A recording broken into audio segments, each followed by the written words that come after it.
는 낯설고 힘들어 잘 읽혀지지 않는 책 가운데 하나입니다. 한 권의 설교집과 같은 구성과 매우 딱딱하고 교리적인 말씀들로 가득 차 있기 때문에 추석하는 분들도 많지 않는 책 가운데 하나입니다. 하지만 새 언약의 예수님에 관하여 분명하게 명시하고 있고 주를 믿는 믿음이 무엇인지 그리고 왜 믿어야 하는 것에 대하여 매우 명확하게 설명하고 있는 책이기도 한 것이 바로 이 히브리서입니다. 히브리서를 어떻게 좀 함께 묵상해서 내려갈까 고민했습니다.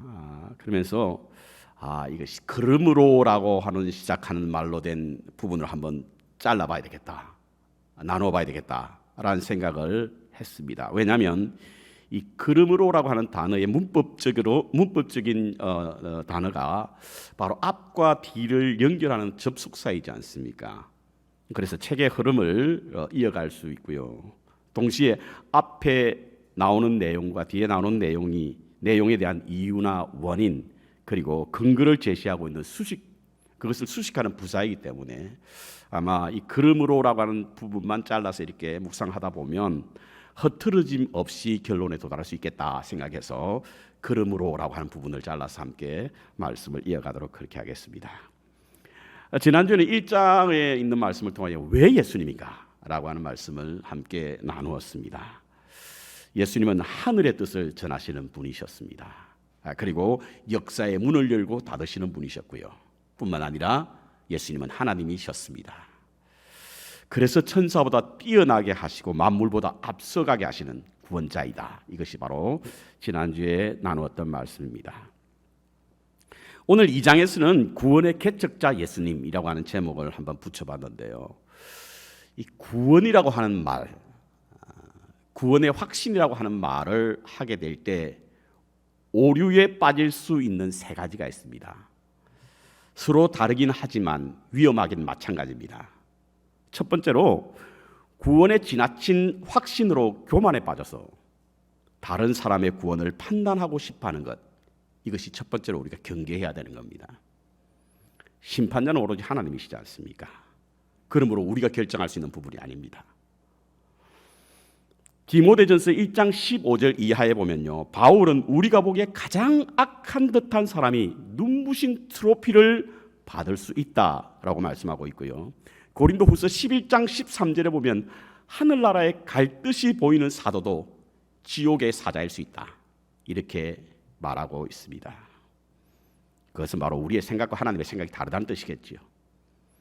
그래서 우리 모두는 구원에 관한 한 겸손해져야 합니다. 마치 자신이 심판주인 양 하나님의 자리에서 하나님도 자신 마음대로 할 수 있는 것처럼 생각하고 말하는 사람을 경계해야 합니다. 두 번째로 구원의 확신이 없어서 불안한 마음으로 신앙생활하는 분들입니다. 내가 과연 구원을 받을 수 있을까? 그와 같은 생각으로 염려하며 신앙생활하는 분 있지 않습니까? 이와 같은 생각이 보다 나은 성숙한 믿음으로 나아가기 위한 우리의 노력이라고 한다면 그것은 크게 유익이 될 수 있지만 그렇지 않으면 신앙생활 하면서도 자신의 신앙의 정체성을 갖지 못함으로 평안과 안식을 누리지 못하고 잘못된 구원의 길로 인도하는 이단의 유혹에 쉽게 넘어갈 수 있습니다. 로마서 8장에 보면 의롭다 하신 이가 하나님이시니 누가 우리를 정죄하리요? 이 약속의 말씀이 오늘 우리에게 구원의 확신을 갖게 하는 말씀입니다. 하나님은 약속의 하나님이시고 그 약속에 당신 스스로를 묻고 신실하게 우리의 약속을 지키시는 분이 하나님이시지 않습니까? 그렇다고 한다면 의롭다 하신 이가 하나님이시니 누가 우리를 정죄하리로라고 하는 이 확신의 말씀, 약속의 말씀 붙잡게 된다고 한다면 우리는 이와 같은 약속으로 말미암아 구원의 기쁨과 감격을 맛볼 수 있는 줄로 믿습니다. 세 번째로 구원에 무관심한 분들입니다. 교회 출석은 하고 등록하여 신앙생활 하면서도 구원에 관한 관심이나 생각이 전혀 없는 분들이 있지 않습니까? 교회 생활을 문화생활의 한 부분으로 여기고 신앙의 본질을 이해하지 못한 채 눈에 보이는 것과 손에 만지는 것에 대한 모든 관심과 애정을 쏟는 분들, 이런 분들이 있습니다, 여러분. 영원하지 않는 것에 우리의 삶의 목표가 되어 땅에 있는 것을 위해서 신앙생활 하시는 분들이 계십니다. 지나치게 영원한 세계에 대한 관심으로 허무주의에 빠져서 이 땅에 의무를 다하지 못하는 것도 문제이지만 이 땅의 삶이 전부라고 생각하고 영원한 세계에 대한 관심이 부족으로 구원에 대하여 등한시 여기는 것, 이것은 더 큰 문제입니다. 우리가 신앙을 가지는 궁극적인 그리고 본질적인 목적은 구원을 받아 영생에 이르는 것입니다. 그 외의 것은 모두 부차적인 거예요. 하나님과 바른 관계를 가지는 것도, 동행하는 믿음의 삶을 사는 것도, 그리고 바르고 의롭게 이웃을 사랑하며 사는 것도 궁극적으로는 구원에 이르게 하기 위함이지 않습니까? 나는 하나님의 나라가 없어도 좋아, 상관없어, 매우 믿음이 있는 것처럼 보이고 멋있게 보일지는 몰라도 올바른 신앙의 자세는 아닙니다. 우리 인생의 종착점은 하나님의 나라입니다. 그리고 우리는 그곳을 향하여 가는 나그네와 같은 여정을 사는 사람이기 때문에 우리의 목표점은 분명합니다. 인생은 속도가 아니라 방향이라고 하는 말이 있습니다. 그래서 우리가 방향이 바로 되지 않으면 아무리 열심히 산다고 해도 우리의 목적에 도달할 수가 없는 것입니다. 오히려 멸망에 빠질 수밖에 없는 것이죠. 그러므로 구원에 관하여서는 겸손한 확신 속에서 끊임없는 믿음의 경주를 해야 될 줄로 믿습니다. 히브리서가 기록된 당시에는 그리스도인들이 하나 둘씩 믿음에서 떠나 주님을 배반하며 배교하기 시작했을 때에 쓰여졌던 책입니다. 처음 그리스도를 알고 믿고 그 가슴이 뜨거워져서 하나님을 섬기기로 결정했던 많은 사람들이 시간의 흐름에 따라서 한 사람씩 두 사람씩 주님의 곁을 떠나게 되고 그리스도를 믿는 믿음에서 그 믿음이 식어지게 되자 오늘 본문의 히브리서에 기록했던 이 기자는 우리에게 구원의 메시지를 등한히 여기지 말라 이렇게 말씀하고 있습니다. 구원의 메시지를 소홀히 여기지 말라 이렇게 말씀하고 있어요. 당시 그들이 배교하고 주님을 떠나게 됐던 이유는 두 가지입니다. 첫 번째로는 유대인의 핍박 때문이었어요. 유대인들은요 유일신 사상을 가지고 있었기 때문에 여호와 하나님 외에는 어떤 신도 받아들이지 않았습니다. 그래서 예수님을 주님 혹은 하나님으로 여기지 않았던 거예요. 예수님을 예언자 중에 한 사람이거나 이 땅에 다시 온 엘리야 정도로 보았습니다. 주님은 율법을 잘 알고 가르치기 때문에 신비한 하늘의 세계에 대하여 설득력 있게 설명하는 라바이 정도로 여겼습니다. 그런데 그리스도인들이 예수님을 주님으로 고백하고 따르자 그들은 교회를 핍박하기 시작했고 그리스도인들을 괴롭히기 시작했습니다. 그들이 가진 최고의 종교 기관이었던 산헤드린 공회에는요 그리스도를 따르는 사람을 체포하기로 결정하고 종교집회를 통하여 벌하기 시작했습니다.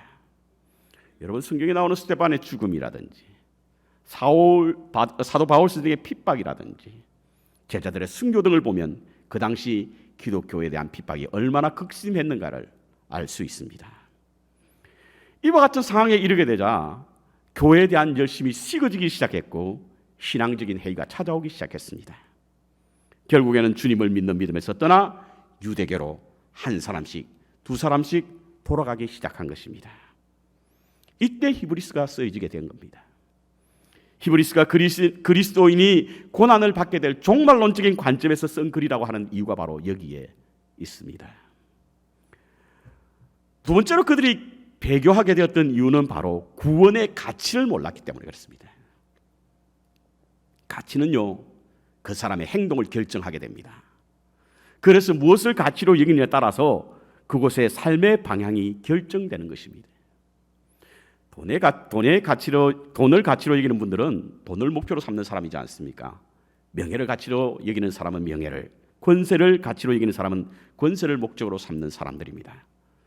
그렇다고 한다면 그리스도인이 소중한 가치로 여겨야 할 것이 무엇입니까? 그것이 구원이란 말이에요.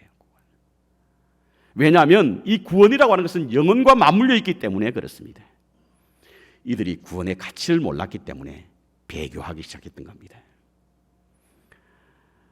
예수님께서 구원에 관한 말씀을 하시면서 비유로 하신 말씀이 있죠. 너희 진주를 돼지 앞에 던지지 말라. 돼지는 진주가 무엇인지 모릅니다. 이것과 같이 구원의 가치를 모르게 되면 배교하게 되어 있다라고 하는 것입니다. 이와 같이 외부적으로는 유대인의 핍박과 내부적으로는 구원의 가치를 몰랐기 때문에 구원을 소중히 여기지 않았던 것입니다. 그래서 그들을 향하여 오늘 본문 말씀에 읽지는 않았지만 3절에 큰 구원을 등한히 여기지 말라 이렇게 권면하고 있습니다. 우리가 사용하고 있는 개역 성경에는 그냥 큰 구원을 등한시 여기지 말라 이렇게 표현되어 있지만 다른 번역서들은 대부분의 다른 번역서들은 구원의 메시지를 등한히 여기지 말라 이렇게 해석하고 있습니다. 이것이 저는 맞다고 생각합니다. 왜냐하면 더 구체적이고 그리고 문맥상 이것이 맞기 때문에 그렇습니다. 오늘 히브리서 기자는 당시에 히브리서 시대, 이 책을 썼을 때 함께 수신했던 사람들, 그 책을 읽었던 사람들과 오늘 우리들에게 구원의 메시지를 등한히 여기지 말라는 거예요. 구원의 메시지를 소홀히 여기지 말라고 말하고 있습니다. 그 이유가 있죠. 왜냐하면 2절에 보니까 천사들이 전한 구원의 메시지를 등한히 여겼던 사람이 심판을 받았다는 거예요. 그들이 심판을 받아 보응을 받았는데 큰 구원의 소식을 메시지를 소홀히 여기는 사람이 어찌 보응을 받지 않겠느냐 이겁니다. 실제로 구약에 보면요 구원의 메시지를 전했지만 사람들이 듣지 아니함으로 심판을 받았던 장면들이 많이 있지 않습니까? 노아의 홍수 때가 그랬고요, 모세의 출애굽 때도 그랬으며 이스라엘이 멸망할 때도 그랬습니다. 구원의 소식이 전해졌는데, 구원의 메시지가 전해졌는데 그것을 소홀히 여김으로 그들이 하나님의 보응을 받았다는 거예요. 이와 같이 천사들이 전했을 때도 그것을 소홀히 여겼던 사람들이 보응을 받았는데 하나님이신 예수님이 친히 전하시고 제자들이 그 일을 증거했으며 성령이 확정해 주셨던 그 큰 구원의 메시지를 등한히 여기면 보응을 받지 않겠느냐 이겁니다. 그렇습니다. 구원의 메시지를 등한히 여기거나 소홀히 여기지 마시기 바랍니다. 비록 우리의 세대가 믿음의 삶을 살기에는 여러 가지 유혹이 많고 하나님과의 언약을 맺은 그 언약을 지키기에는 여러 가지 어려움이 있다고 할지라도 우리의 믿음이 떠나내려가지 않기 위해서 구원의 메시지를 소중히 여겨야 될 줄로 믿습니다. 그렇지 않으면 세상의 풍조에 넘어질 수밖에 없고요, 세상의 유혹에 우리의 믿음이 무너질 수밖에 없습니다. 그럼 소중히 여겨야 할 구원의 메시지가 과연 무엇인가? 오늘 본문으로 읽은 5절부터 그것을 설명하고 있는데요, 본문 10절에 이와 같은 말씀이 있습니다. 구원의 주, 구원의 주. 이 구원의 주라고 하는 것은 바로 이것이 바로 우리가 소중히 여겨야 할 구원의 메시지인데요, 예수님이 구원의 주라고 하는 사실. 개역 개정과 세번역 그리고 공동번역에는 이것을 구원의 창시자 예수, 구원의 개척자 예수 이렇게 해석하고 있습니다. 곧 예수님이 구원의 시작이라고 하는 의미입니다. 주님은 그 길을 여셨다는 거예요. 그것이 바로 우리가 소중히 여겨야 할 구원의 메시지입니다. 여러분. 6절 7절에는요 만물을 창조하시고 다스리시는 하나님이 도대체 인자가 무엇이길래, 사람이 무엇이간데 구원에 이르게 하기 위하여 하나님이신 예수님을 잠시 천사보다 좀 못하게 하시고 육신의 몸을 입고 이 땅에 보내셔서 죽음의 고난을 당하게 하셨으며 모든 사람을 위하여 죽음을 맛보게 하셨는가라고 하는 의문문을 통해서 예수님의 죽음이 우리를 구원케 하시기 위함임을 매우 크게 강조하고 있습니다. 좀 더 쉽게 말씀을 드리면 하나님은 인류를 얼마나 귀하게 여기시기에, 여러분과 저를 얼마나 귀하게 여기시기에 하나밖에 없는 하나님이신 예수님을 이 땅에 보내셔서 우리를 당신의 영광에 참여할 수 있도록 하기 위하여 십자가의 고난에 죽게 하시고 우리를 구원케 하셨는가 이겁니다. 곧 우리의 구원은 높은 보좌 위를 버리시고 자신을 비우시고 육신의 몸을 입고 이 땅에 오셔서 십자가에 달리심으로 우리의 죄를 씻으신 예수님으로 말미암아 얻게 되었다는 이것이 바로 구원의 메시지라는 거예요. 이것을 우리는 소중히 여겨야 합니다, 여러분. 목사님 그거 이미 알고 있는데요. 저희들 처음 교회 나오는 것도 아니고 알고 있다고 여러분 그걸 다 소중히 여기는 건 아닙니다, 여러분. 그것을 소중히 여겨야 합니다. 이것은 잊지 말아야 할 불변의 진리입니다. 아무리 신화가 일하고 문명이 바뀐다고 할지라도 변치 않는 진리. 그것은 바로 하나님이 우리를 위해 이 땅에 오셔서 고난을 받으시고 십자가에 죽으심으로 구원에 이르게 되었다라고 하는 것.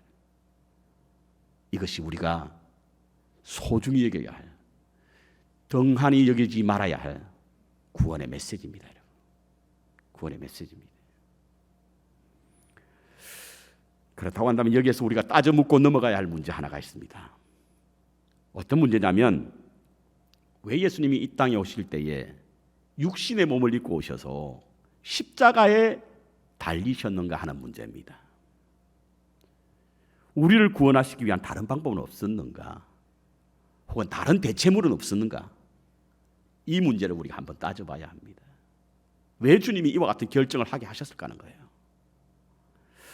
사람들은요 이에 대한 답을 잘 찾지 못합니다. 그래서 예수님을 반인간이라 불렀어요.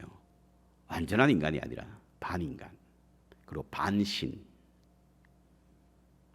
신이 육신의 몸을 입고 인류를 위해서 십자가에 달 일이 뭐가 있습니까? 도무지 그들의 상식으로는 이해할 수 없으니까 예수님께서 이 땅에 오셔서, 하나님이 이 땅에 오셔서 어떤 사람에게 잠시 들어갔다가 십자가 달려 돌아가시구나, 그 자리에서 나왔구나.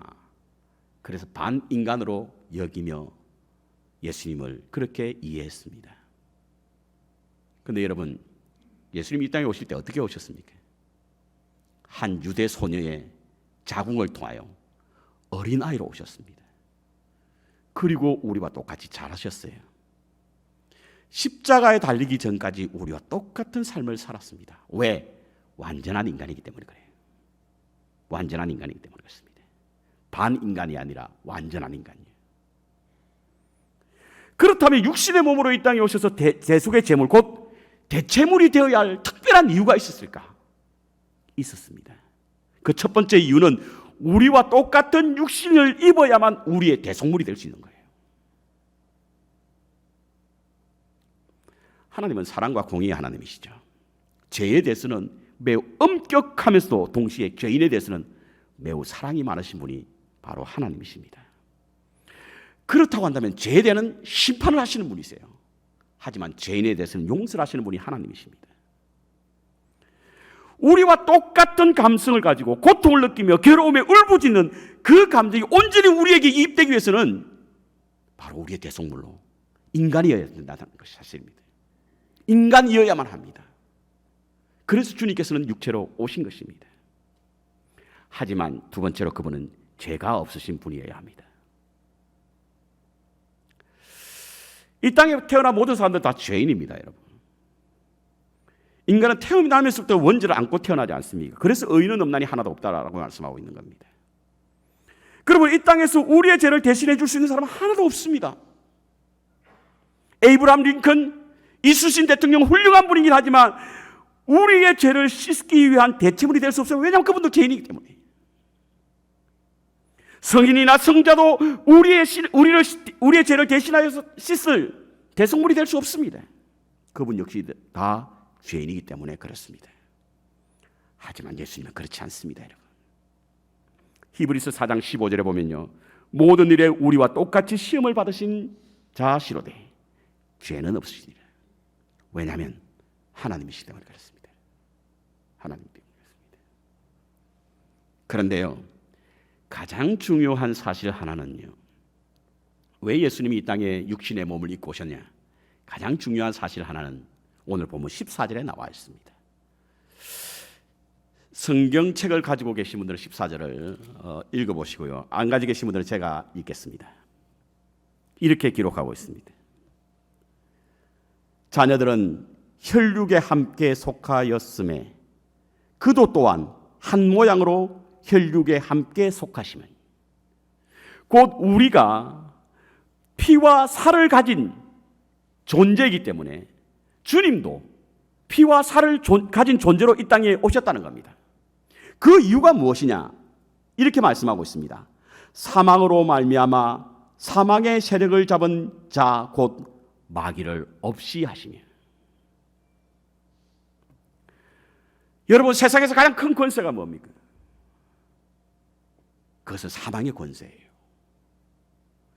그 권세 앞에 모든 것이 다 무릎을 꿇습니다. 돈도 명예도 권세도 그 권세 앞에는 깜짝 못해요. 그래서 세상은 사망의 권세를 진 마귀에게 굴복한 채 살아왔습니다. 이것을 아무도 이기지 못했기 때문이죠. 그래서 사람은 사망을 두려워했고 사망의 늪에 헤어나오지 못한 것입니다. 이 사망을 깨기 위하여 주님께서 육신에 오셨다는 거예요. 죽으심으로 같이 우리와 같은 육체를 가진 예수님께서 죽으심으로 말미암아 예수님께서 십자가에 달리셨을 때 아마도 모르긴 해도 마귀는 쾌거를 불렀을 겁니다. 왜? 하나님의 아들이라고 주장하는 예수도 사망의 늪을 건너지 못했기 때문이야. 이렇게 생각했을 거예요. 우리의 권세 아래 있다. 이렇게 생각했을 거예요. 그래서 그들은 하나님의 아들을 십자가에 매달고 나서는 매우 기뻐했고 승리의 개가를 불렀을지도 모릅니다. 근데 사흘 후에 무슨 일이 벌어졌습니까? 사망의 권세를 진 마귀가 꼼짝 못하도록 예수님께서는 사흘 후에 부활하신 것입니다.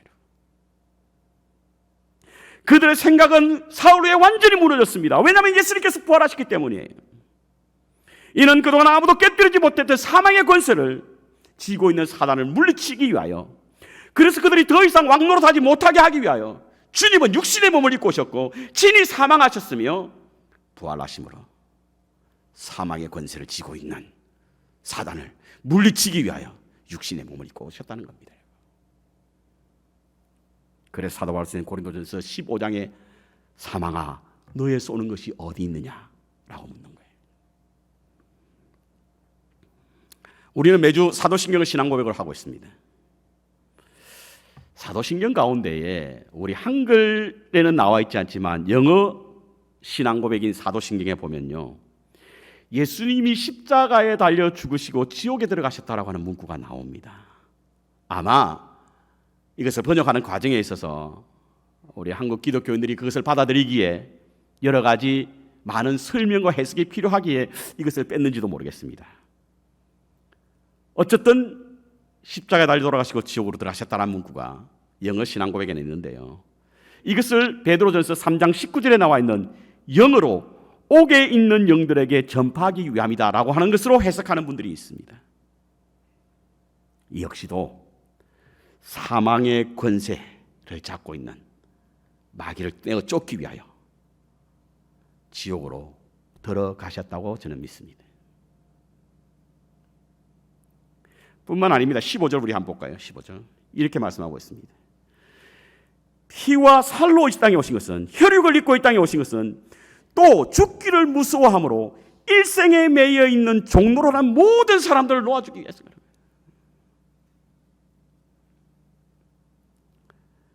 일생 동안 사망에 매여 종로로 타는 우리를 해방시켜 주시기 위함이라는 거예요. 우리에게 죽음이 두려운 것이 뭐 때문입니까, 여러분? 뭐 아무리 용감한 척하고 대단한 것처럼 보여도 죽음 앞에서는 누구나 담대할 수 없습니다. 왜냐하면 우리는 죽음이 가져오는 결과를 알고 있지 않습니까? 흔히 심리학자에 의하면 청소년 시기에 죽음이라고 하는 것을 최초로 생각하게 된다고 합니다. 그리고 30대부터 나도 죽을 수 있다는 생각을 하게 된대요. 끊임없이 우리는 세상을 떠나신 분들을 보아왔습니다. 그리고 죽음이라고 하는 것의 결과가 어떤 것인 줄 너무나 잘 알고 있습니다. 사랑하는 가족과 이웃을 떠나 헤어져야 한다는 아픔이 있습니다. 육신이 땅에 묻혀야 하는 두려움이 있습니다. 특히 사후에 어떤 일이 벌어질지 알지 못하기 때문에 우리는 누구나 할 것 없이 죽음을 생각하면 마음이 슬프고 아픕니다. 그런데 이와 같은 죽음이 어떻게 해서 왔죠? 로마서 5장에 보면 죽음이 죄로 말미암아 왔다라고 기록하고 있고요. 6장에는 죄의 값은 사망이다 이렇게 나와 있습니다. 곧 이 땅의 죽음이라고 하는 것은 죄로 말미암아 왔고 모든 죄인된 인류는 죽음의 종로로 타고 있다라고 하는 겁니다. 그런데 그 죽음에서 해방을 시키시기 위해서 주님은 육신의 몸을 입고 이 땅에 오셔서 친히 죽으시고 죽음의 세력과 그 권세를 쥐고 있는 사단을 물리침으로 죽음에서 자유함을 얻게 하기 위하여 이 땅에 육신에 오셨다는 겁니다. 그런데 이 죄의 문제를 주님은 해결하셨지 않습니까? 우리를 구속하고 있는 죄, 그것으로 말미암아 사망의 두려움에 빠진 우리에게 이 문제를 해결해 주셨는데, 여러분 예수님께서 십자가에 달리셨을 때 마지막 하신 말씀이 있죠. 다 이루었다. 다 이루었다. 테텔레스타이. 모든 것이 다 지불 완료되었다. 밸런스 제로다. 어쩐 죄의 흠도 티도 우리에게 남아있지 않다. 이것이 바로 다 이뤘다는 뜻입니다. 죽음으로 몰고 가는 모든 죄의 문제가 예수님이 십자가의 마지막 한 말씀, 그것으로 다 사해졌다는 겁니다. 그러므로 예수님의 십자가로 말미암아 우리의 죄는 씻어졌고 더 이상 종로로 달 이유가 없다는 거예요. 이것이 주님께서 육신의 몸을 입고 이 땅에 오신 이유인 것입니다.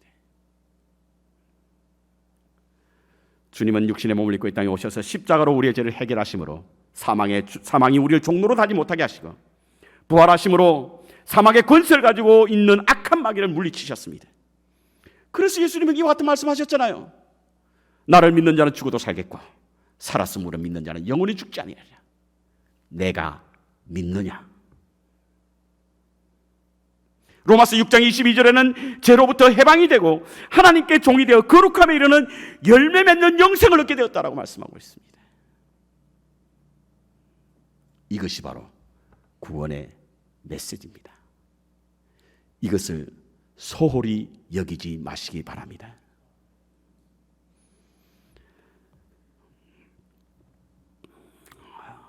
구원은 믿음으로 말미암아 얻는다고 말씀하시죠. 이것은 바로 하박국서 2장에 있는 말씀을 사도 바울이 쓴 로마서에서 1장에서 말씀하고 있고요. 종교개혁자 마틴 루터가 이 말씀을 가지고 종교개혁을 했기 때문에 개혁적 신앙을 가진 우리 기독교인들은 구원은 믿음으로 말미암아, 의는 믿음으로 말미암아 산다라고 하는 이 믿음을 가지고 우리가 믿음 생활을 하고 있습니다. 근데 이것을 잘못해서 가는 분이 계세요. 의는 믿음으로 말미암아 산다고 하니까 이 믿음이라고 하는 것의 주체가 자기인 걸로 착각하는 거예요. 내가 믿기 때문에 구원을 얻는다 이거예요. 그거 아닙니다, 여러분. 의는 믿음으로 말미암아 살리라고 하는 본질적 의미는 뭐냐면 구원은 하나님의 은혜로 말미암아 주어진다 이 뜻입니다. 하나님의 은혜로 말미암아 우리가 구원을 얻을 수 있다라고 하는 의미를 가지고 있는 거예요. 주님께서 십자가에 달리셨을 때에 우리는 대가를 지불하지 않고 구원에 이르지만 하나님이 우리의 죄의 대가를 지불하셨기에 우리는 그 은혜로 산다라고 하는 사실인 겁니다. 그래서 독일 신학자 본 히프는요, Grace is free but not cheap. 하나님의 은혜라고 하는, 우리를 구원케 해주신 하나님의 은혜라고 하는 것은 공짜이긴 하지만 결코 값싸지 않다는 거예요. 그것으로 우리가 구원을 얻었다는 겁니다, 여러분. 페이레스라고 하는 단어가 있죠. 신발 가게 이름도 페이레스가 있더라고요. 페이레스라고 하는 말이 뭡니까? 지불할 필요가 없다. 공짜라는 의미 아닙니까? 근데 또 다른 의미가 있습니다, 여러분. 가격을 정할 수 없다. 주님께서 우리를 위하여 흘리신 그 보혈의 피는 우리가 가격으로 정할 수 없는 거예요. 그 은혜로 말미암아 우리가 구원을 얻게 되었다. 이것이 구원의 메시지입니다. 이것을 여러분 등한히 여기지 마시기 바랍니다. 이것을 소홀히 여기지 마시기 바랍니다. 이것을 믿음의 소중한 가치로 여기시기 바랍니다. 그러면 우리 안에 은혜가 충만해집니다. 그러면 하나님 없이 못 살아요. 그러면 주님을 떠나 살 수가 없는 겁니다.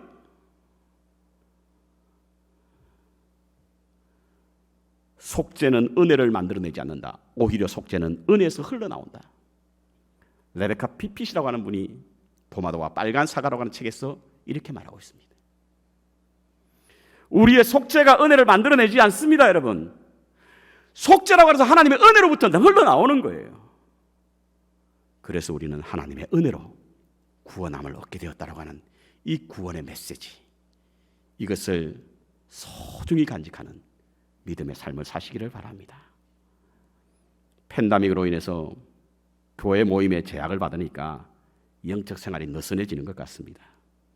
구원에 대한 믿음이 희미해지는 것 같아요.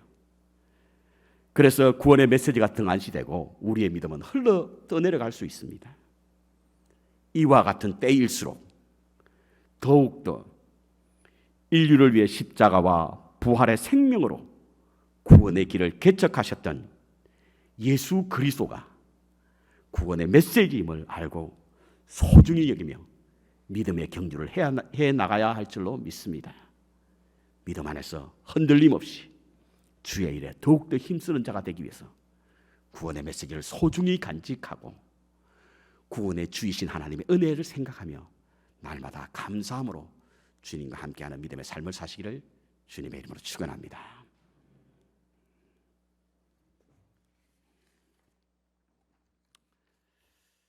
비전 찬양하겠습니다.